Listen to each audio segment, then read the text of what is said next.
Explique-moi, le chômage, un mot qu'on entend souvent, mais que signifie-t-il vraiment? Comment le mesure-t-on? Quelles sont ses causes? Et surtout, est-ce qu'on peut vraiment le réduire? C'est quoi le chômage?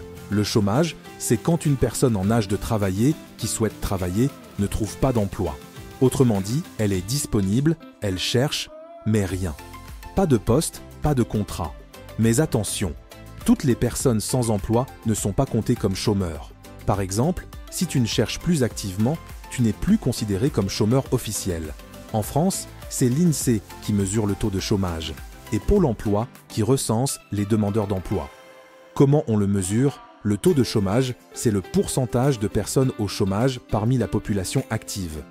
Si 1 million de personnes cherchent du travail et qu'il y en a 20 millions en activité, ça fait 5% de chômage. Mais attention, derrière ce chiffre se cachent plusieurs réalités. Le chômage de courte durée, le chômage de longue durée, le chômage des jeunes, le chômage des seniors. Et puis, il y a aussi le halo du chômage. Toutes les personnes qui aimeraient te travailler mais ne sont pas comptabilisées. Pourquoi le chômage existe-t-il? Il y a plusieurs types de chômage. Le chômage conjoncturel, lié à la situation économique. En période de crise, moins d'entreprises embauchent. Le chômage structurel, causé par un décalage entre les compétences des travailleurs et les besoins du marché. Le chômage frictionnel, c'est le temps naturel entre deux emplois, le temps de transition.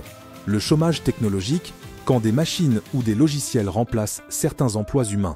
Ajoute à cela la mondialisation, les délocalisations ou encore les évolutions du marché du travail et tu obtiens un phénomène complexe. Quelles sont les conséquences du chômage? Le chômage n'impacte pas seulement l'économie. Il touche aussi les individus. Perte de revenus, perte de confiance en soi, isolement social, stress, précarité, voire pauvreté. Pour la société, un taux de chômage élevé signifie aussi moins de consommation, moins de cotisations sociales et plus de dépenses publiques pour soutenir les personnes sans emploi. Peut-on lutter contre le chômage? Oui, mais les solutions ne sont pas magiques. Elles dépendent du type de chômage et du contexte. Voici quelques leviers possibles. Former les demandeurs d'emploi aux métiers qui recrutent. Encourager l'innovation et la création d'entreprises.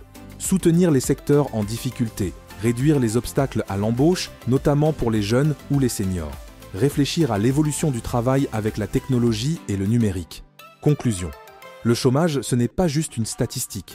C'est une réalité vécue par des millions de personnes. Mieux le comprendre, c'est déjà un premier pas pour le combattre. Si tu veux d'autres explications à propos du monde et de l'économie, abonne-toi à Explique.